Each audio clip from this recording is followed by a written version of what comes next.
नमस्कार दोस्तों, मैं प्राची संस्कृति आईएएस यूट्यूब चैनल पर आप सभी का बेहद स्वागत करती हूँ। Target prelims current affair based on newspaper इस प्रोग्राम के तहत हम करंट अफेयर से संबंधित बेहद महत्वपूर्ण टॉपिक्स जो हमने न्यूज़पेपर से लिए होते हैं उन पर चर्चा करते हैं। हर एक टॉपिक के बाद उससे संबंधित प्रश्न पर भी हम चर्चा करते हैं। आज का वीडियो ध्यान से सुनिएगा, काफ़ी इंपॉर्टेंट टॉपिक्स हम पढ़ने वाले हैं और काफ़ी इंपॉर्टेंट क्वेश्चन पर भी हम डिस्कशन करने वाले हैं। तो आइए वीडियो में स्टार्ट करूँ उससे पहले एक ज़रूरी सूचना है आपके लिए। संस्कृति आईएएस की ओर से एक पेन ड्राइव कोर्स देखिए लॉन्च किया गया है और मैं आपकी जानकारी के लिए बता दूं इस पर 35% का डिस्काउंट दिया जा रहा है। लेकिन ये डिस्काउंट केवल 10 से 20 जुलाई के बीच ही रहेगा। इसके बाद देखिए डिस्काउंट समाप्त हो जाएगा और आपको एक्चुअल प्राइस पर फिर ये कोर्स मिलेगा। तो जितनी जल्दी हो सके आप मेरी टीम से संपर्क कर इस कोर्स के बारे में जानकारी ले सकते हैं। देखिए सामान्य अध्ययन और वैकल्पिक विषय दोनों के लिए पेन ड्राइव कोर्स अवेलेबल है। आपकी जैसी भी रिक्वायरमेंट है उस हिसाब का आप एक पैकेज जो है ले सकते हैं। यहाँ पर एक जो है नंबर दिया गया है, इस पर आप व्हाट्सएप कर सकते हैं। पेन ड्राइव लिखकर मेरी टीम की तरफ से खुद से आपसे जो है संपर्क किया जाएगा। तो इतना अच्छा ऑफर मिला हुआ है, इसका फ़ायदा ज़रूर उठाइएगा। तो आइए अब हम देखते हैं कि हम अपनी आज की वीडियो में कौन से 5 टॉपिक को कवर करने वाले हैं। पहला टॉपिक बहुत ज़्यादा इंपॉर्टेंट है, carbon border adjustment mechanism CBAM। ठीक है, तो देखिए जो भी नई टर्मिनोलॉजीज आती हैं खासकर इन्वायरमेंट से संबंधित उसके बारे में यूपीएससी टाइम टू टाइम प्रश्न पूछता रहा है। तो ये काफ़ी इंपॉर्टेंट है, एक है, इसको हम समझेंगे। फिर देखिए भ्रामक विज्ञापनों की रोकथाम के लिए सरकार की तरफ से नए दिशा निर्देश लॉन्च किए गए हैं। काफ़ी अच्छी एक शुरुआत गवर्नमेंट की तरफ से की गई है और अगर दिशा निर्देशों को भली भांति से लागू कर दिया जाएगा तो काफ़ी हद तक हमारी जो एडवर्टीजमेंट इंडस्ट्री है उसमें सुधार देखने को मिलेगा। फिर देखिए सूचना प्रौद्योगिकी अधिनियम 2000 जो है उसकी धारा 69A। अभी देखिए ट्विटर की तरफ से केंद्र सरकार के खिलाफ एक याचिका दायर की गई है जिसमें उन्होंने कहा है कि उनको केंद्र की तरफ से काफ़ी सारे अकाउंट्स को ब्लॉक करने के, काफ़ी सारे ट्वीटर्स को डिलीट करने के ऑर्डर्स मिले थे और उनका मानना ये है कि ये उनके बिजनेस करने की जो फ्रीडम है या फिर एक कंपनी के रूप में वो जिस फ्रीडम्स के साथ काम करना चाहते हैं उसका हनन करता है। और दरअसल कोई रीजनेबल कारण भी गवर्नमेंट की तरफ से नहीं दिए गए कि क्यों उन अकाउंट को या ट्वीट्स को ब्लॉक करना है। केवल गवर्नमेंट ने ये बोला है कि ऐसा हम IT एक्ट 2000 की धारा 69A के तहत कर रहे हैं। तो क्या ये धारा है, इसके तहत गवर्नमेंट को कौन कौन से अधिकार मिलते हैं उन पर हम चर्चा करेंगे। फिर व्यापार घाटा, ट्रेड डेफिसिट, ये देखिए लगातार न्यूज़ में है, हमने पहले भी पढ़ा था। आज हम एक नए पर्सपेक्टिव से इसे देखने की कोशिश करेंगे। फिर देखिए स्वतंत्र निदेशक, कंपनीज के अंदर एक इंडिपेंडेंट डायरेक्टर्स होते हैं जो कंपनी के शेयर धारकों के हितों के लिए काम करते हैं। तो कंपनीज एक्ट इनके बारे में क्या कहता है, किस तरीके से इस पर प्रश्न बन सकता है, ये सारी चीज़ें हम जो है अपनी फर्स्ट वाले टॉपिक में देखेंगे। तो आइए शुरुआत करते हैं सबसे पहले टॉपिक से, that is carbon border adjustment mechanism CBAM।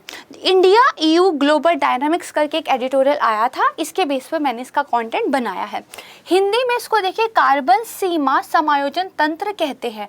जो यूरोपियन संघ की संसद है यानी कि जो यूरोपियन यूनियन है उनकी जो पार्लियामेंट है उनकी तरफ से एक प्रस्ताव के माध्यम से इसको जो है अपनाया गया है। दरअसल यूरोपियन यूनियन ने एक नई पहल की शुरुआत की है जिसका नाम है फिट फॉर 55। ये जो फिट फॉर 55 है दरअसल ये कहीं ना कहीं यूरोपियन यूनियन की उन प्रतिबद्धताओं को दर्शाता है जिसमें वो सबसे पहले एक कार्बन न्यूट्रल रीजन के रूप में उभर कर सामने आना चाहते हैं। इस बात का क्या मतलब हुआ, देखिए अलग अलग देशों ने ये प्रतिबद्धताएं जाहिर की हैं कि भैया इस एक दशक में या इस एक ईयर में हम जो है अपने आप को कार्बन न्यूट्रल कर लेंगे। मतलब जितना कार्बन हम पर्यावरण में उत्सर्जित कर रहे हैं उतना ही कार्बन हम कैप्चर भी करने लगेंगे। तो मोटे तौर पर हम जो है कार्बन डाइऑक्साइड को जनरेट नहीं करेंगे पर्यावरण में, ऐसा कह सकते हैं।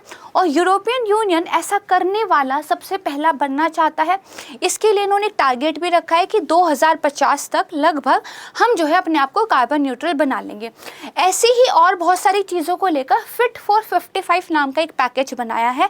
इसी पैकेज के अंदर एक तत्व है जो है आपका कार्बन बॉर्डर एडजस्टमेंट मैकेनिज्म। तो इस फिट फॉर 55 के बारे में अभी बहुत सारा डिटेल्स जो है पब्लिक डोमेन में नहीं आई हैं, तो इसको हम कभी डिटेल में बाद में पढ़ेंगे। आज हम इसके एक एलिमेंट CBAM के बारे में अच्छे से पढ़ेंगे, बहुत इंपॉर्टेंट ये है, ठीक है। तो देखिए ये क्या है, ये एक पर्यावरणीय उपाय है। इसका मुख्य उद्देश्य है कार्बन रिसाव को बचाना। अब ये कार्बन रिसाव होता क्या है, मान लीजिए दो कंट्रीज हैं, कंट्री A और कंट्री B। कंट्री A के अंदर पर्यावरण को लेकर बहुत सख्त नियम बना दिए गए हैं और कंपनीज वगैरह को बहुत सारी नई टेक्नोलॉजीज़ पे, बहुत सारे नए तरीक़ों पे ज़्यादा पैसा खर्च करना पड़ेगा उन नियमों के अनुरूप मैन्युफैक्चरिंग करने के लिए। लेकिन जो कंपनी B है उसके यहाँ नियम अभी भी ढीले ढाले हैं, चलता है, कोई बात नहीं। तो अब देखिए एक कंपनी के सामने दो उपाय हैं, या तो वो देश A में रहकर ही जहाँ पर नियम बहुत सख्त हैं अपनी टेक्नोलॉजीज़ वगैरह को अपग्रेड करे, काफ़ी सारा इन्वेस्टमेंट करे और पर्यावरण अनुकूल मैन्युफैक्चरिंग करना शुरू कर दे, थोड़ा सा महंगा पड़ेगा उसको। दूसरा उसके सामने विकल्प ये रहता है कि वो देश B में जाकर जहाँ चलता है वाली बात हो रही है वहाँ पर अपना जो है काम करना शुरू कर दे, मैन्युफैक्चरिंग वहाँ पे स्टार्ट कर दे। तो देखिए ये क्या है, ये कार्बन लीकेज कहलाता है, क्योंकि आप जहाँ पे कार्बन को कंट्रोल करने की कोशिश कर रहे थे वो कंट्रोल ना होकर रिसाव होकर अब कहीं और से रिसाव कर रही है, कहीं और से उत्सर्जित हो रही है। तो यूरोपियन यूनियन ऐसा क्यों चाहता है? अब देखिए यूरोपियन यूनियन के यहाँ बहुत सारे पर्यावरण को लेकर सख्त कानून हैं, लेकिन बहुत सारे डेवलपिंग कंट्रीज़ में इस तरह के सख्त नियम कानून नहीं आए। फोर्स से इंडिया में भी उतनी आप कह सकते हैं मुश्किल बातें नहीं हैं कंपनीज़ के लिए जितनी कि यूरोपियन यूनियन में है। तो यूरोपियन यूनियन ये चाहती है कि हमारे यहाँ की कंपनीज़ बाहर ना चली जाएं, इसके लिए एक मैकेनिज़्म लाने की ज़रूरत है।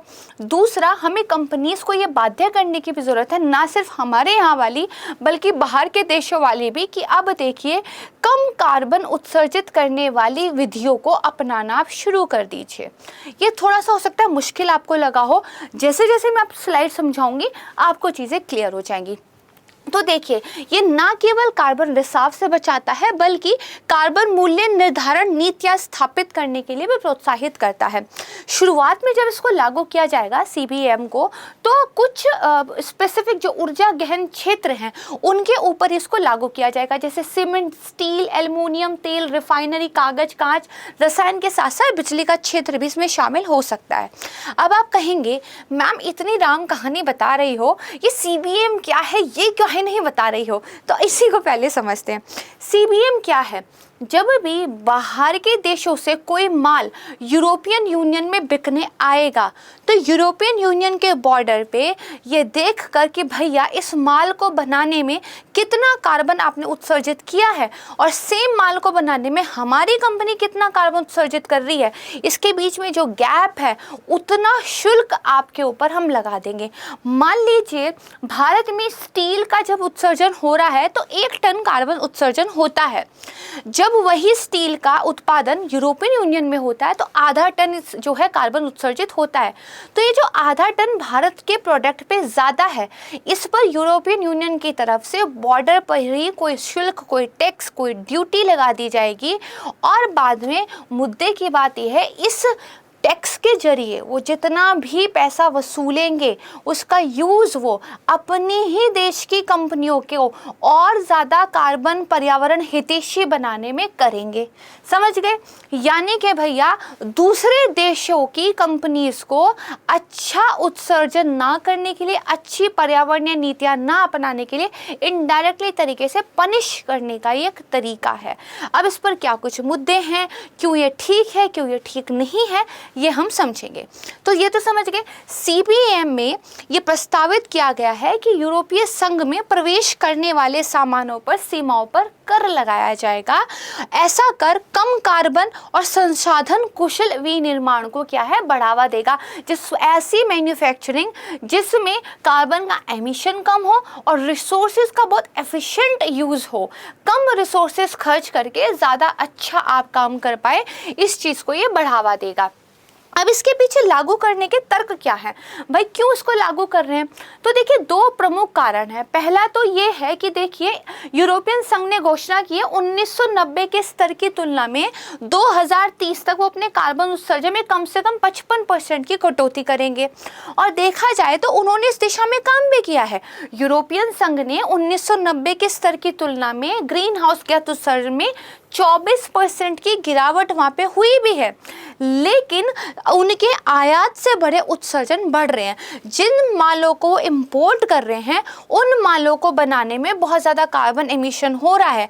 इसकी वजह से यूरोपियन संघ जो है वो परेशान है, क्योंकि जो आयातित कार्बन डाइऑक्साइड है, जो बाहर के देशों से माल मंगाया उसके साथ जो एमिशन हुई कार्बन डाइऑक्साइड है वो 20% का योगदान दे रही है। भाई एक तरफ हम पूरी कोशिश कर रहे हैं कि एमिशन को कम किया जाए, हमने बाकायदा इस पे काम भी किया है, 24% की गिरावट भी आई है, लेकिन दूसरे देशों से आए हुए माल की वजह से अगर हमारे यहाँ 20% का योगदान मिल रहा हो कार्बन उत्सर्जन में, तो क्यों ना हम दूसरे देशों को पनिश करें, क्यों ना हम उस पर टैक्स लगाएं।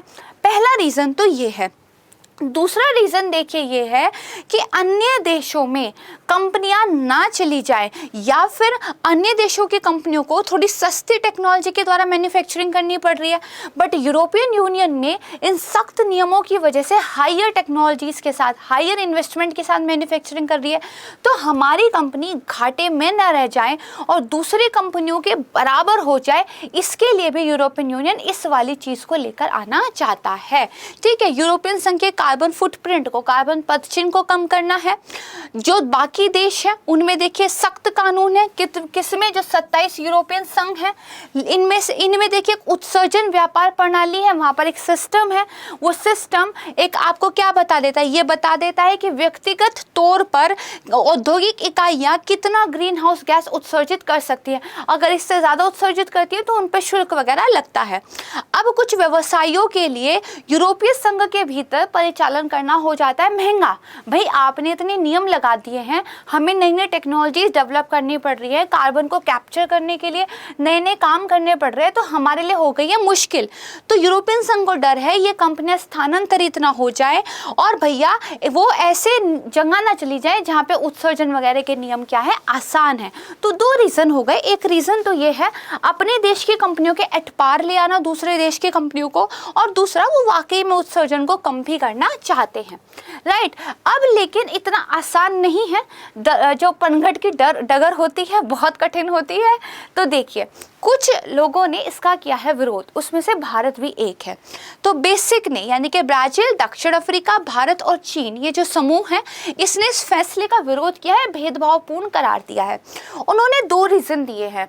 भारत जैसे देशों का ये कहना है, पहली बात तो हमने UNFCCC जो समझौता हुआ था, United nation framework convention on climate change, इसमें देखिए एक सिद्धांत को अपनाया गया था कि भैया कंपलसरी बट डिफरेंशिएटेड, यानी कि सामान्य, कॉमन, लेकिन अलग अलग जिम्मेदारियां और संबंधित क्षमताओं के सिद्धांतों के खिलाफ है।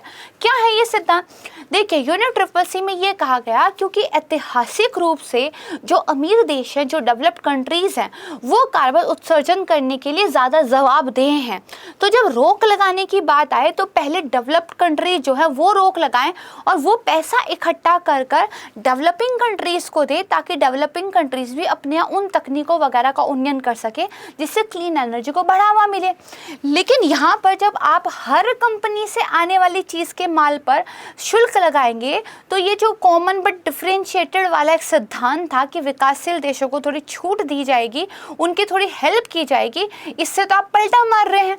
दूसरा कारण ये है कि भैया देखिए आप लोगों ने वादा किया था कि लगभग $100 अरब डेवलपिंग कंट्रीज को दिया जाएगा ताकि वो अपने यहाँ क्लीन एनर्जी मैकेनिज्म वगैरह को बना सके, बट ये भी आपने 2025 तक टाल दिया है।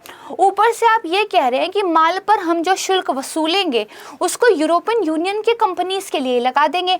होना तो ये चाहिए था वो पैसा आपने डेवलपिंग कंट्रीज के अंदर और बेहतर चीज़ें करने के लिए लगाना चाहिए था। इसीलिए बहुत लॉजिकल तरीके से जो भारत, चीन, दक्षिण अफ्रीका, ब्राज़ील है, वो यूरोपियन यूनियन के इस फैसले का जो है विरोध कर रही हैं।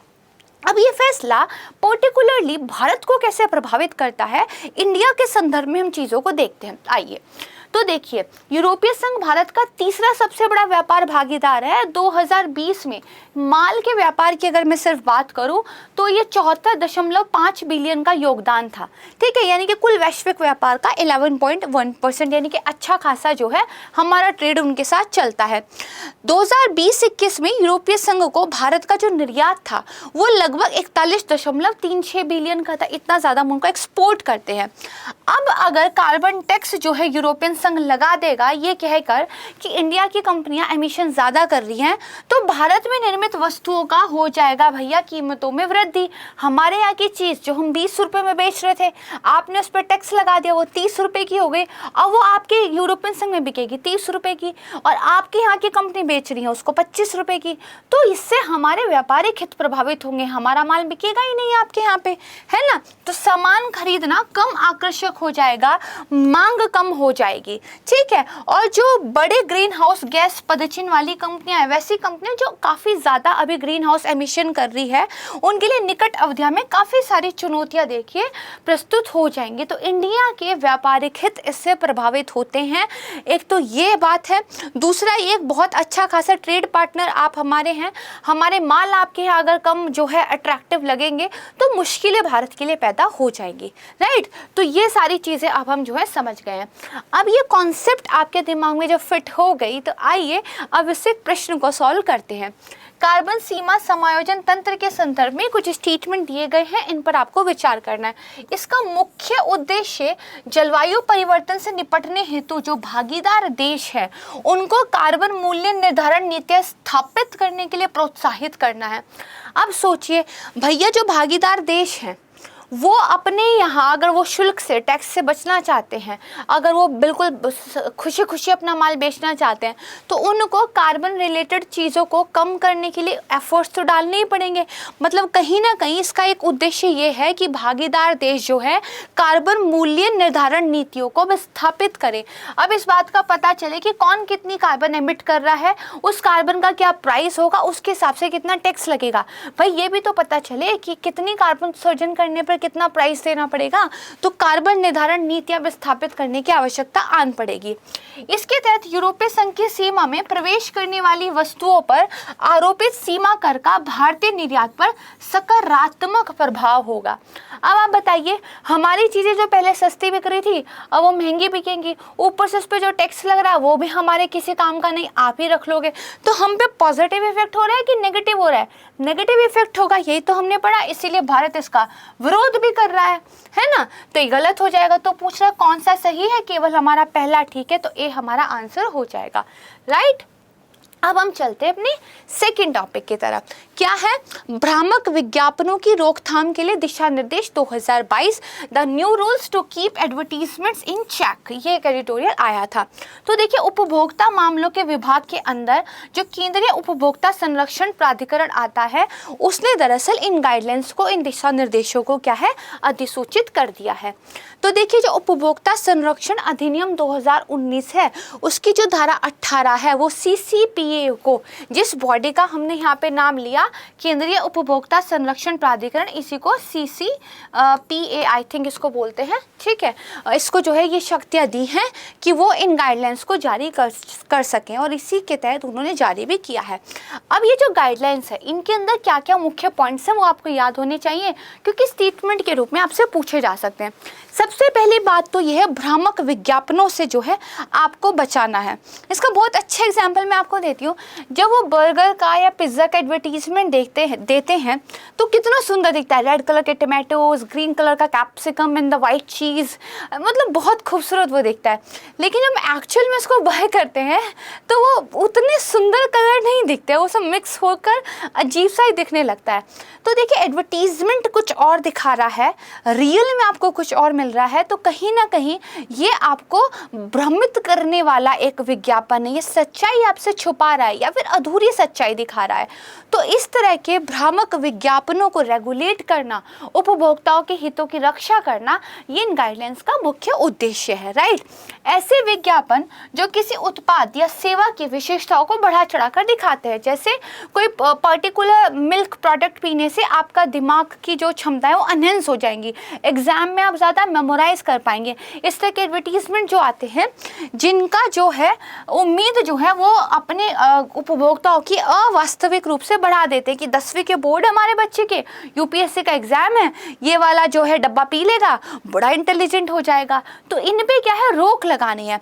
ऐसे उत्पाद और सेवा जो ऐसे दावे करते हैं जिन दावों को किसी भी प्रमाणित संस्था के द्वारा या वैज्ञानिक तरीके से सत्यापित नहीं किया गया है, जैसे कोई पर्टिकुलर क्रीम लगाइए और इतनी गोरी हो जाइए कि उसके बाद आपका करियर सेट हो जाएगा, मतलब पढ़ाई लिखाई नहीं करनी है, सिर्फ क्रीम लगा लेनी है, ठीक है। तो ऐसे वैज्ञानिक रूप से मान्यता प्राप्त किए बिना अगर कोई भी स्वास्थ्य या पोषण संबंधी लाभ का दावा करते हैं तो उन पर भी रोक लगाने की बात करती है। कोई फलाना टॉनिक पी लीजिए और आपकी इम्यूनिटी बूस्ट हो जाएगी और कोविड तो आपको छू भी नहीं पाएगा। तो इस तरह के जो दावे करने वाले विज्ञापन है, फनी इजंट इट, ये देखिए सब रोकने की बात कही गई है, ठीक है। निर्माताओं पर जो विज्ञापनों को बना रहे हैं, सेवा प्रदाताओं पर जो आप तक वो चीज़ें पहुंचा रहे हैं, जिस एपिसोड को देखते हुए वो चीज़ें आपको दिख रही हैं, विज्ञापन दाताओं पर जो एडवर्टीजमेंट दे रहे हैं और विज्ञापन एजेंसियां भी जो हैं, सबके लिए स्पष्ट दिशा निर्देश जो है दिए गए हैं। हर किसी के लिए रेगुलेशंस हैं, कोई भी छूटा नहीं है। अब देखिए सीसीपीए को उपभोक्ता संरक्षण अधिनियम 2019 के तहत स्थापित किया गया है और उपभोक्ता संरक्षण अधिनियम 2019 की ही एक धारा है 2, इसके तहत भ्रामक विज्ञापनों को पहले ही परिभाषित किया जा चुका है। ऐसा नहीं है कि गाइडलाइंस अब आई हैं तो भ्रामक विज्ञापन क्या होते हैं ये परिभाषित भी अभी किया गया है। ये पहले वाला जब एक्ट आया था उस एक्ट में ही बता दिया गया था। बच्चों के मन पर विज्ञापन का क्या असर पड़ेगा, बच्चों के संवेदनशील मन को देखते हुए किस तरह के एडवर्टीजमेंट बनाने हैं, इस पर भी रेगुलेशन दी गई है। और कोई भी म्यूजिक बनाने वाला, कोई भी सेलिब्रिटी, कोई भी ऐसा व्यक्ति जिसकी बच्चों के मन पर काफ़ी अच्छी खासी पकड़ है, उसको वैसे विज्ञापनों से एक तरीके से दूर रहने के ही लिए कहा गया है जो बच्चों पर गलत असर डालते हो। खासकर वैसे विज्ञापन जो बच्चों को ये सिखाते हो कि हेल्दी फूड नहीं भी खाओगे तब भी चल जाएगा, दूध मत पियो चल जाएगा, हमारा ये जो ड्रिंक है एनर्जी वाला इसको पी लो तो छक्का ही मारोगे सीधे। वो जो एनर्जी बूस्टर ड्रिंक होते हैं, जो कुछ ऐसे मैगी चाउमीन जैसी चीज़ें होती हैं कि इसमें सारी सब्जियां हैं, इसमें मल्टीग्रेन आटा है, अपने घर की सब्जी और मम्मी जो रोटी बना रही है वो मत खाओ। तो इन सब पर तो सख्त रूप से जो है रेगुलेट करने की बात कही गई है। ये जो गाइडलाइंस है इस बात को सुनिश्चित करती हैं कि भैया उपभोक्ताओं को निराधार दावे, अतिरंजित वादे, गलत सूचना और झूठे दावों के साथ मूर्ख नहीं बनाया जा सकता। ये जो गलत वादे, गलत दावे और ये मूर्ख बनाने वाली चीज़ें ना, इनसे बाज आ जाना चाहिए, ठीक है। अब देखिए ये जो भी भ्रामक विज्ञापन होते हैं इनके बारे में प्रॉब्लम क्या है।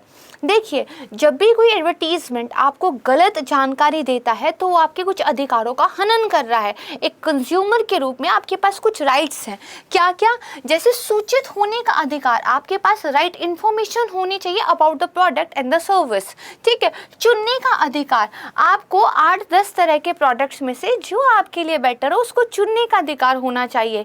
बट अगर कोई बहुत बड़ा सेलिब्रिटी किसी एक प्रोडक्ट को बार बार एंडोर्स करेगा तो और अगर आप उस सेलिब्रिटी से इन्फ्लुएंस है तो कहीं ना कहीं आप उसको परचेज करेंगे, ये आपके चुनने के अधिकार को कम करता है, ठीक है। संभावित असुरक्षित उत्पादों सेवाओं के खिलाफ सुरक्षा का अधिकार, किसी एनर्जी ड्रिंक के अंदर कितना ज़्यादा शुगर कंटेंट है जो आने वाले टाइम में आपकी हेल्थ के लिए कितना ख़राब हो सकता है, ये सब आपको पता होना चाहिए ताकि आप एक इन्फॉर्म्ड चॉइस कर सकें जब भी उस एनर्जी ड्रिंक को कंज्यूम करें, राइट। 4 से रेड बुल आई थिंक। खैर तो देखिए वर्तमान दिशा निर्देश प्रलोभन जो विज्ञापन होते हैं, जो आपको लालच देने वाले विज्ञापन होते हैं, सैरोगेट विज्ञापन जो होते हैं, इसको मैं आपको क्वेश्चन में बताऊंगी, इनको परिभाषित करता है और स्पष्ट करता है कि फ्री क्लेम एडवर्टीजमेंट क्या होते हैं, एक सही एडवर्टीजमेंट क्या होता है वो ये बताता है। गलत क्या उसने ये नहीं बताया, उसने बस ये बता दिया कि ये एक सही है, इसके अलावा अगर आप कुछ कर रहे हैं तो उसकी जांच होगी, ठीक बात है।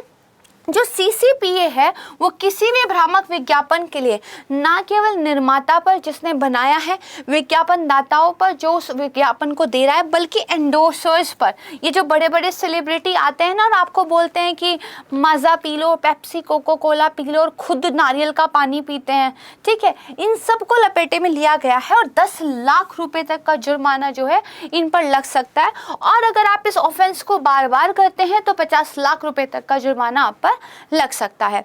तो यहाँ तक हमने चीज़ें समझ ली, पढ़ ली। अब हम देखते हैं इस पर प्रश्न किस तरह का बन सकता है। This is a very interesting question. इसकी स्टेटमेंट्स को ध्यान से पढ़िएगा। कह रहा है कि जो देश में भ्रामक विज्ञापनों की रोकथाम के लिए हाल ही में गाइडलाइंस जारी की गई हैं, तो उससे संबंधित कुछ स्टेटमेंट दिए गए हैं, आपको सही जो है बताना है। देश में भ्रामक विज्ञापनों की रोकथाम के लिए दिशा निर्देश 2022 में पहली बार भ्रामक विज्ञापनों को परिभाषित किया गया है। अब मैंने आपको बहुत जोर देके पढ़ाया था कि भ्रामक एडवर्टीजमेंट जो होते हैं उनको पहली बार इन गाइडलाइंस में नहीं, बल्कि जो हमारा एक्ट आया था कंज्यूमर प्रोटेक्शन वाला, उसी में डिफाइन कर दिया गया था। तो ये क्या है, ये गलत हो जाएगा, राइट, क्योंकि ये क्या कह रहा है, पहली बार दिशा निर्देशों में किया गया है, जबकि पहली बार तो आपका एक्ट के तहत कर दिया गया था। नए नियमों के अनुसार सरोगेट विज्ञापन निषिद्ध हैं। सरोगेट विज्ञापन क्या होते हैं? विज्ञापन का वो रूप जहां पर एक ही ब्रांड की किसी वस्तु का एडवर्टीजमेंट आप करना चाहते हैं, लेकिन कानूनन वो प्रतिबंधित है, तो आप अपने ब्रांड की दूसरी वस्तु के बेस पर एडवर्टीजमेंट करते हैं ताकि आप कानून से बच भी जाएं और आपको जो है क्या बोलते हैं, आपका एडवर्टीजमेंट भी हो जाए। जैसे अल्कोहल का एडवर्टीजमेंट बैन है, बट कुछ ड्रिंक्स जो कि अल्कोहल रखते हैं, उन ड्रिंक्स के नेम चेंज करके या फिर उनके बारे में कुछ अलग तरह की जानकारी दिखा के, अलग तरीके से रिप्रेजेंटेशन करके आपको ऐड दिखाया जाता है, तो एक सरोगेट एडवर्टीजमेंट की कैटेगरी में आता है। बहुत इंपॉर्टेंट डेफिनेशन है, इस पर अपने आप एक प्रश्न बन सकता है, इसको ध्यान से समझ लीजिएगा।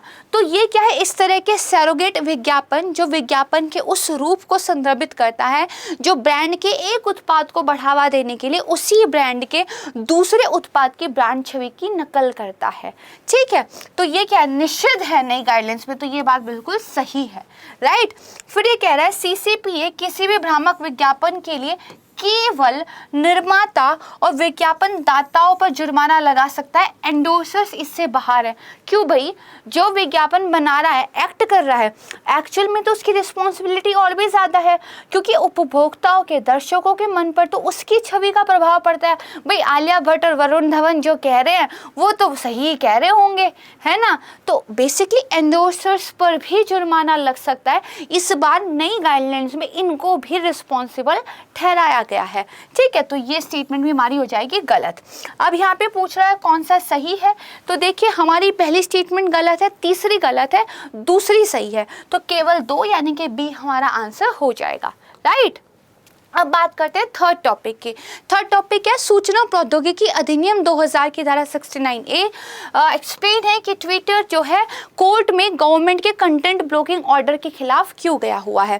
तो देखिए ये जो IT अधिनियम की धारा 69A है, ये भारत में साइबर अपराध और इलेक्ट्रॉनिक कॉमर्स के मुद्दों से निपटने के लिए प्राथमिक कानून है।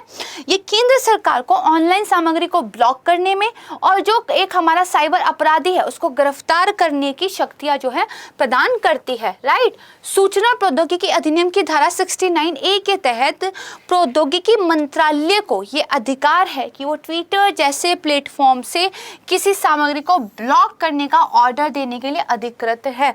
और इसी शक्तियों का प्रयोग करते हुए, इसी धारा का हवाला देते हुए केंद्र सरकार ने ऑलरेडी करीब 60, एग्जैक्ट फिगर 59 है, इतनी चीनी ऐप्स पर भी प्रतिबंध लगाया था। वो जो चाइनीज ऐप ब्लॉक की गई हैं वो दरअसल इंडियन के बारे में डाटा को इकट्ठा कर रही थी और उसको थर्ड पार्टी को बेच रही थी, और ये क्योंकि इंडिया की संप्रभुता के खिलाफ जाता है तो इसी धारा का यूज़ करते हुए उन ऐप्स को जो है ब्लॉक किया गया था, और इसी धारा का यूज़ करते हुए ट्विटर से कंटेंट हटाने का ऑर्डर गवर्नमेंट दे रही है। देखिए इस अधिनियम के तहत केंद्र सरकार के पास क्या क्या शक्तियाँ हैं। सोशल मीडिया या किसी अन्य वेबसाइट से किसी आपत्तिजनक सामग्री को हटाने के लिए आदेश जारी किया जा सकता है केंद्र सरकार के द्वारा। भारत की संप्रभुता और अखंडता, राज्य की सुरक्षा, भारत की रक्षा, विदेशी राज्यों के साथ मैत्रीपूर्ण संबंधों को सुनिश्चित करने के लिए अगर कोई भी इन सब चीज़ों में बाधा कर रहा है, कोई व्यक्ति अगर इसको नुकसान पहुंचा रहा है, तो उसको गिरफ्तार सरकार की तरफ से किया जा सकता है। जिन वेबसाइटों को जनता के लिए, जनता के हित के लिए ब्लॉक किया जाएगा, तो बाकायदा एक प्रॉपर प्रक्रिया का पालन होगा, बाकायदा प्रॉपर सुरक्षा उपाय जो है गवर्नमेंट की तरफ से देखे जाएंगे। फिर 2019 में साइबर अपराधों को नियंत्रित करने के लिए IT एक्ट 2000 की धारा 69A में कुछ अमेंडमेंट भी की गई। इस अमेंडमेंट के जरिए सरकार ने 10 एजेंसियों को ये अधिकार दे दिया कि किसी भी कंप्यूटर की, एनी कंप्यूटर, होम मिनिस्ट्री का हो, आम आदमी का हो, किसी, हालांकि ऐसा होता नहीं है एक्चुअल में, इस और जो है नियम कानून रहते हैं और आपको और परमिशन लेनी होती है, बट इसमें ये लिखा गया है कि 10 एजेंसियां किसी भी कंप्यूटर की जांच, उसका डाटा निष्कासित और अन्य जानकारियां प्राप्त करने का अधिकार रखती हैं। वो 10 एजेंसियां कौन कौन सी हैं? इंटेलिजेंस ब्यूरो है, नारकोटिक्स कंट्रोल ब्यूरो है, प्रवर्तन निदेशालय ED है, केंद्रीय प्रत्यक्ष कर बोर्ड, राजस्व आसूचना निदेशालय, केंद्रीय अन्वेषण ब्यूरो, इसके बाद नेशनल इन्वेस्टिगेशन एजेंसी, मंत्रिमंडल सचिवालय, सिग्नल इंटेलिजेंस निदेशालय केवल जम्मू कश्मीर, पूर्वोत्तर असम के क्षेत्रों के लिए है, और पुलिस आयुक्त दिल्ली जो है इसमें शामिल है। इसको 2-3 बार पढ़ लीजिएगा, बहुत ज़्यादा रट्टा मारने की आवश्यकता नहीं है। अब सुप्रीम कोर्ट का क्या कहना रहा है इन नियमों के ऊपर, क्योंकि बहुत सारे लोगों ने अपनी प्राइवेसी के उल्लंघन के लिए इस पर जो है सुप्रीम कोर्ट में याचिका दायर कर दी थी। तो 2015 में सुप्रीम कोर्ट ने एक निर्णय दिया कि केंद्र एक इंटरनेट साइट को ब्लॉक करने के निर्देश दे सकता है यदि राष्ट्रीय सुरक्षा इत्यादि से संबंधित मामला है और इसके लिए उसके पास शक्ति है, इसका वो प्रयोग कर सकता है। न्यायालय ने यह भी कहा कि जो राष्ट्रीय सुरक्षा है वो व्यक्तिगत निजता से ऊपर है। लेकिन अब एक नोट है यहाँ पर, इसको ध्यान से पढ़िएगा। जो भारतीय टेलीग्राफ अधिनियम 1885 है, वो देखिए किसी भी फोन टैप को करने की परमिशन जो है केंद्र सरकार को देते हैं। सुप्रीम कोर्ट ने 1996 में एक फैसला दिया था 1996 में, जिसमें उन्होंने ये कहा कि सार्वजनिक आपातकाल के मामलों में फ़ोन टैप गवर्नमेंट कर सकती है केवल, यानी कि केवल अगर ऐसी पब्लिक इमरजेंसी टाइप का कोई मामला है तो ही गवर्नमेंट टैप करने का आदेश दे सकती है। लेकिन IT एक्ट के सेक्शन 69A के मामले में सर्वोच्च न्यायालय ने ऐसा भी कोई प्रतिबंध अभी तक नहीं लगाया है। तो देयर इज अ डिफरेंस कि जो टेलीग्राफ अधिनियम 1885 के तहत और जो हमारा IT एक्ट की धारा 69A के तहत है, राइट। तो इसको थोड़ा सा ध्यान कर लीजिएगा, इसीलिए मैंने इसे हाईलाइट भी कर दिया है। अब आइए इस पर एक बहुत इंटरेस्टिंग क्वेश्चन अगेन देखते हैं। कह रहा है, इसकी 2 स्टेटमेंट है। पहली स्टेटमेंट देखते हैं, इस अधिनियम की धारा 69A किसकी? सूचना प्रौद्योगिकी अधिनियम 2000 भारत की संप्रभुता अखंडता को नुकसान पहुंचाने वाले व्यक्ति को गिरफ्तार करने, ऑनलाइन सामग्री को ब्लॉक करने का जो है प्रावधान किया गया है। सही बात है, बेसिक है ये तो बिल्कुल। दूसरा कह रहा है, इसके तहत सभी राज्यों की साइबर पुलिस को किसी भी कंप्यूटर की जांच करने, उसका डाटा निष्कासित करने और जानकारियां प्राप्त करने की जरूरत। किसी भी राज्य की पुलिस किसी भी कंप्यूटर को किसी भी हद तक चेक कर सकती है क्या? बिना कोई परमिशन लिए, बिना कुछ हुए? ऐसा नहीं हो सकता है ना, क्योंकि कंप्यूटर पता नहीं किसका हो, कितने बड़े लेवल का हो। और वैसे भी एक राज्य की पुलिस को दूसरे राज्य में तो जांच करने का अधिकार वैसे भी नहीं होता है जब तक कि दूसरे राज्य का मामले के लिए उसको परमिशन ना मिली हो या अपराध वहाँ से संबंधित ना हो। तो देखिए, हमने अभी पढ़ा एक अमेंडमेंट के जरिए ऐसा केवल 10 एजेंसियों को ही अधिकार मिला हुआ है। तो ये सभी राज्यों की किसी भी, ये जो एक्सट्रीम वर्ड है इनकी वजह से ये हो जाता है गलत, राइट। अब यहाँ पे पूछा है कौन सा सही है, केवल पहला ठीक है, ए हमारा आंसर हो जाएगा, राइट। अब हम चलते हैं अपने 4th टॉपिक की तरफ, ट्रेड डेफिसिट। बहुत डिटेल में मैं नहीं जाऊंगी, बट एक बहुत इंपॉर्टेंट पिक्चर आपको दिखाऊंगी क्योंकि इसको हम बहुत बार पढ़ चुके हैं। तो देखिए, understanding the all time high in India trade deficit, ये एक आर्टिकल आया था।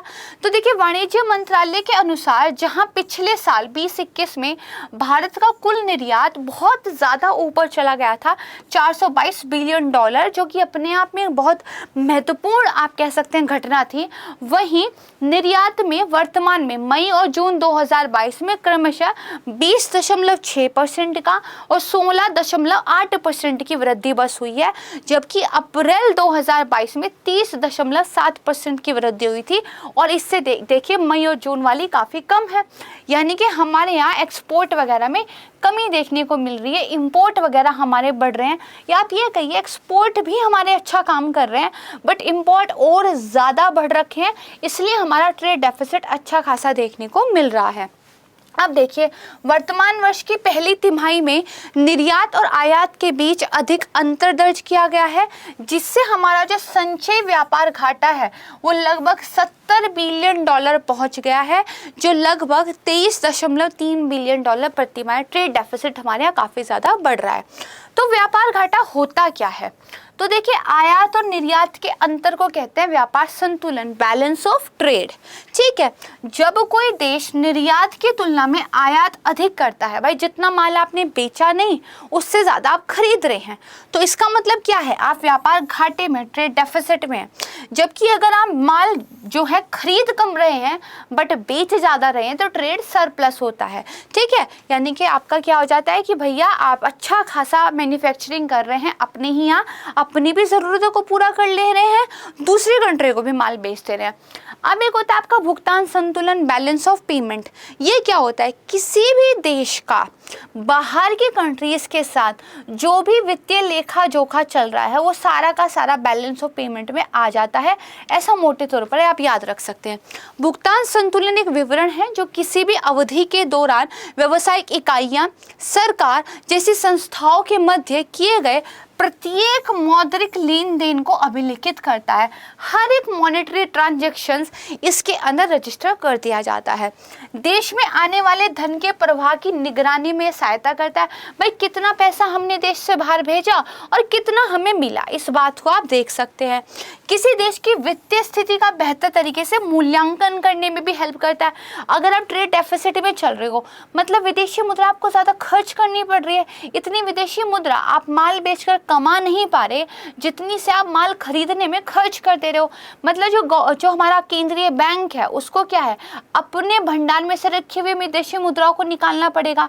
मतलब धीरे धीरे सरकार की विदेशी परिसंपत्ति पर, सेंट्रल बैंक की फॉरेन एसेट पर स्ट्रेस पड़ने लगेगा और इसकी वजह से धीरे धीरे रुपया गिरने लगता है, डॉलर उठने लगता है। तो बहुत सारी चीज़ों पे इससे फ़र्क पड़ता है। इसीलिए इस जो है इन सारी चीज़ों को रेगुलेट करने के लिए, चेक करने के लिए बैलेंस ऑफ पेमेंट को गवर्नमेंट लगातार देखती रहती है। इसके हिसाब से जो रुझान मिलते हैं फिर सरकार वैसे पॉलिसीज़ वगैरह बनाती है। अब देखिए बैलेंस ऑफ पेमेंट के अंदर क्या क्या आता है। एक आता है आपका करंट अकाउंट, चालू खाता, एक आता है आपका कैपिटल अकाउंट, पूंजी खाता। करंट अकाउंट के अंदर एक होते हैं आपके विजिबल्स, ये माल होता है जो दिखाई दे सकता है, जैसे क्रूड ऑयल, गाड़ियाँ, मोबाइल, कंप्यूटर, सोना। ठीक है, एक होते हैं आपके इनविजिबल्स यानी कि सर्विसेज, जो बेसिकली दिखते नहीं है बट आपने कुछ ना कुछ माल फिर भी बेचा ही है, माल नहीं सेवाएं, सर्विसेज। इसमें सर्विसेज आती हैं, इनकम आती है, ट्रांसफ़र आता है। इनकम में आपको क्या प्रॉफिट हुआ, क्या इंटरेस्ट कमाया, क्या डिविडेंड कमाया, ट्रांसफ़र में कितना रेमिटेंस आपको मिला, डोनेशन कितनी मिली, गिफ्ट आपको कितना मिला, ये सारा का सारा इसके अंदर आता है। कैपिटल अकाउंट के अंदर इन्वेस्टमेंट यानी कि निवेश आता है, लोन आता है, बैंक अकाउंट आते हैं। इन्वेस्टमेंट दो तरीके से आता है, एफडीआई से और एफआईआई या एफपीआई। लोन या तो गवर्नमेंट लेती है या कंपनीज वगैरह लेती हैं, जिसको एक्सटर्नल कमर्शियल बोरोइंग कहते हैं। और बैंक अकाउंट एनआरआई वगैरह के, जिसमें भैया वो पैसा रखते हैं। तो इस तरीके से सारी चीज़ों को जोड़ तोड़ के देखा जाता है कि इन सब से पैसा गया ज़्यादा है कि पैसा आया ज़्यादा है, और उस हिसाब से आपका बैलेंस ऑफ पेमेंट देखा जाता है। लेकिन यहाँ पर एक बात हमेशा ध्यान रखिएगा, बैलेंस ऑफ पेमेंट जो आपका भुगतान संतुलन होता है, इसका योग हमेशा 0 होता है। इसमें गवर्नमेंट जो है हमेशा अगर कुछ इधर उधर होता है तो त्रुटियों के रूप में डाल के इसको हमेशा बराबर ही रखती है, क्योंकि जितना गया उतना आया, ये सरकारें जो है मान के रखती है। तो बैलेंस ऑफ पेमेंट हमेशा 0 आता है, बट ट्रेड डेफिसिट, व्यापार में आपको कितना घाटा हो रहा है या वो हो रहा है, ये सब चीज़ें चेक की जाती हैं। ठीक है, इसको ध्यान रखिएगा। अब आइए बैलेंस ऑफ पेमेंट पर एक क्वेश्चन देख लेते हैं। किसी देश के लिए भुगतान शेष बैलेंस ऑफ पेमेंट का क्या महत्व है, ये आपको बताना है। किसी देश की वित्तीय और आर्थिक स्थिति का ये एक सटीक विश्लेषण प्रस्तुत करता है। सही बात है भाई, कितना पैसा आपके पास आ रहा है, कितना भेज रहा है, अगर ये आपको पता चल जाए, पूरा का पूरा डेटा आपके पास हो, तो आर्थिक और वित्तीय स्थिति का तो पता चल ही जाएगा। मतलब ये ठीक है, एक संकेतक के रूप में इस्तेमाल किया जा सकता है। किसी देश की मुद्रा का अभिमूल्य एप्रिसिएशन हो रहा है या मूल्यह्रास डेप्रिसिएशन हो रहा है। मैंने आपको अभी बताया, अगर भैया आप ज़्यादा इंपोर्ट करोगे, तेल सोना ये ज़्यादा लोगे, मतलब डॉलर आपको ज़्यादा चाहिए जिससे आप उन चीज़ों को डॉलर में खरीद सके।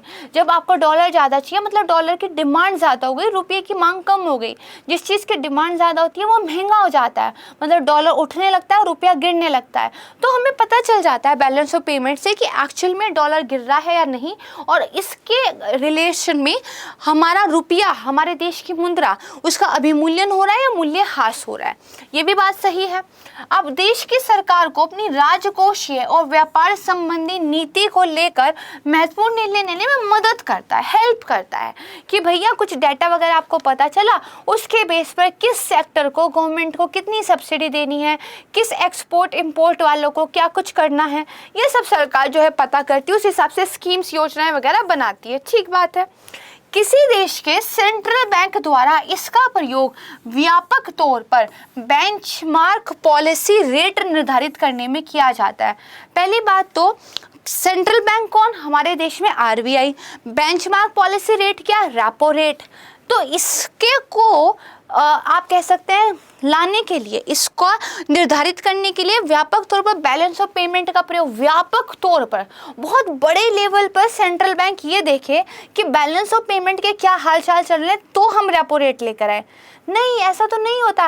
रेपो रेट तो इंटरनली क्या हालात चल रहे हैं भारत के, कितनी महंगाई है, मार्केट में पैसा भेजना है या मार्केट से पैसा खींचना है, इस बेस पर वो निर्धारित करते हैं। व्यापक तौर पर हमारे देश की अर्थव्यवस्था के अंदर जो हालात है इनके बेस पर रेपो रेट वगैरह निर्धारित होता है। तो ये वाली स्टेटमेंट, एक तो ये वर्ड ही अपने आप में एक्सट्रीम है व्यापक तौर पर, ऊपर से देखिए बैलेंस ऑफ पेमेंट का बेंचमार्क पॉलिसी रेट निर्धारित करने से कोई डायरेक्ट रिलेशन नहीं है, ये हमारा हो जाएगा गलत।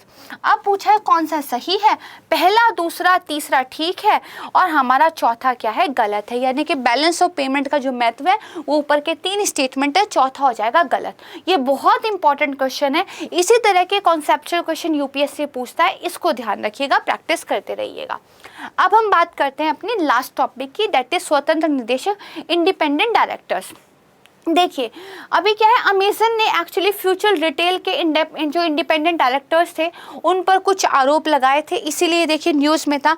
न्यूज़ बिल्कुल भी ज़रूरी नहीं है, सीधे आइए पढ़ते हैं। देखिए कंपनी अधिनियम जो 1956 था उसमें स्वतंत्र निदेशकों के लिए आवश्यक प्रावधान नहीं थे। तो इस चीज़ को ठीक करने के लिए कॉर्पोरेट कार्य मंत्रालय ने 2013 में कंपनी अधिनियम में संशोधन किया और स्वतंत्र निदेशकों की क्या योग्यताएं होंगी, कैसे उनको रखा जाएगा, इस सब के बारे में बताया। अब एक स्वतंत्र निदेशक होता कौन है, ये देखिए तीसरा पक्ष होता है। एक कंपनी है, उसका अपना एक निदेशक बोर्ड है, डायरेक्टर बोर्ड है, ठीक है, बोर्ड ऑफ डायरेक्टर है, वो लोग कंपनी के फैसले लेते हैं। अब देखिए छोटे छोटे और बहुत सारे शेयर धारक के आप में भी हो सकते हैं जो कंपनी के शेयर खरीद के रखते हैं। अब हम बोर्ड की मीटिंग में तो जाते नहीं, बोर्ड जो फैसले लेता है उसकी वजह से, हमारे शेयरों की वजह से हम पे भी फर्क पड़ेगा। तो एक इंडिपेंडेंट डायरेक्टर रखने का सरकार की तरफ से विजन सोचा गया कि एक ऐसा हम डायरेक्टर रखेंगे जिसका कंपनी से कोई लेना देना नहीं होगा, वो थर्ड पार्टी होगा।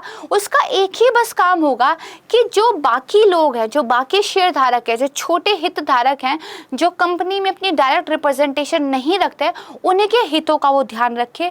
बोर्ड की सारी मीटिंग में वो बैठे, बोर्ड के सारे फैसलों पर बातचीत करे और वैसे फैसले दिलवाए जाएं उसके द्वारा जो सारे जितने भी स्टेक होल्डर्स हैं उनके हितों की सुरक्षा करते हों।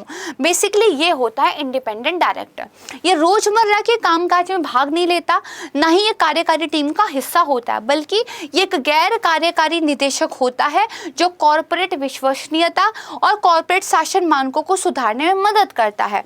ये केवल उन सदस्यों के हितों की रक्षा के लिए काम करता है जो व्यक्तिगत रूप से अपनी हितों की रक्षा स्वयं नहीं कर सकते। अब कौन हो सकता है, तो देखिए कंपनी अधिनियम 2013 के तहत तो स्वतंत्र निदेशक कौन होता है, इससे संबंधित प्रावधान अधिनियम की धारा 149 उपधारा 6 में दिए गए हैं। स्वतंत्र निदेशकों की संख्या पर एक सीमा भी लगाई गई है। कंपनीज एक्ट 2013 की तरह 165 कहती है कि एक व्यक्ति निदेशक के रूप में नियुक्त करने वाली कंपनियों की संख्या 20 कंपनियों से अधिक नहीं हो सकती। यानी कि एक इंडिपेंडेंट डायरेक्टर को 20 से ज़्यादा कंपनियां अपने यहाँ एज अ इंडिपेंडेंट डायरेक्टर नियुक्त नहीं कर सकती।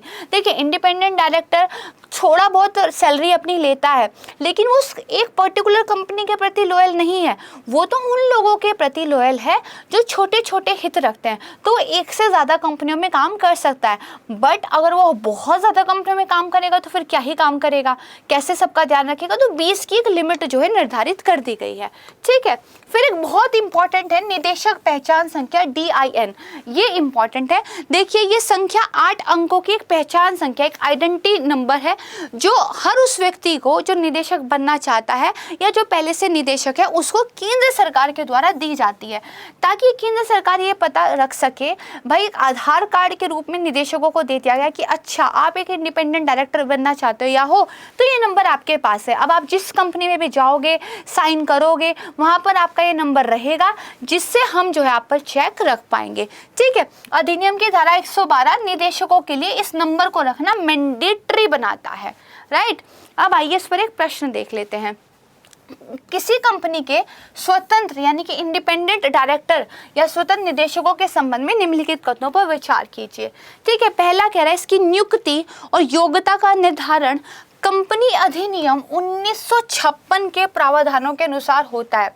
मैंने आपको स्टार्टिंग में बताया 1956 में तो इसके लिए कोई प्रोविज़न थे ही नहीं, 2013 में संशोधन करके सरकार लेके आई। तो भैया ये स्टेटमेंट हो गया गलत, इसीलिए पढ़ना होता है ध्यान से। इसका चयन निदेशक मंडल द्वारा किसी कंपनी के प्रबंधक, निदेशक, पूर्णकालिक निदेशक या नामित निदेशक में से किया जाता है। भाई इनमें से तो कैसे चयन हो जाएगा? जो मैनेजिंग डायरेक्टर वगैरह है वो तो कंपनी के लिए डेडिकेटेड होकर काम करते हैं, वो तो अपने बेनिफिट्स के लिए, कंपनी के बेनिफिट के लिए सोचेंगे। उनसे अलग एक थर्ड पार्टी वाले बंदे को एज ए इंडिपेंडेंट डायरेक्टर रखा जाता है। तो इसका मतलब इनमें से तो चयन नहीं होता, ये हो गया गलत अगेन। फिर ये कह रहा है यह बोर्ड की सभी बैठकों में भाग ले सकता है जिसका वो सदस्य होता है। ऑब्वियस सी बात है, बोर्ड की बैठकों में निर्णय लिए जाते हैं जो कंपनी के फ्यूचर को डिसाइड करता है। जिस व्यक्ति के पास कंपनी के शेयर हैं वो इन फैसलों से प्रभावित होता है। तो एक इंडिपेंडेंट डायरेक्टर का फर्ज है वो इन सारे बोर्ड की बैठकों में भाग ले और इसमें जो भी निर्णय लिए जा रहे हैं वो उन लोगों के हित के लिए लिए जाए जो उसके शेयर धारक है। तो ठीक है, ये वाली बात में बिल्कुल क्या है आपकी सही है। अब कह रहा कौन सा सही है? पहला और दूसरा गलत है, केवल तीसरा ठीक है। सी देखिए हमारा आंसर हो जाएगा। यहाँ पर देखिए हमारी आज की वीडियो समाप्त होती है। मुझे उम्मीद है काफ़ी इंपॉर्टेंट आज की वीडियो थी, टॉपिक्स आपको अच्छे से समझ में आए होंगे, क्वेश्चंस काफ़ी इंटरेस्टिंग थे। इसी तरह के क्वेश्चंस यूपीएससी बनाता है, तो इसी तरह से प्रैक्टिस करते रहिए, लगातार पढ़ते रहिए। बहुत जल्द मिलूंगी मैं आपको एक नई वीडियो के साथ, तब तक के लिए नमस्कार, थैंक यू, जय हिंद।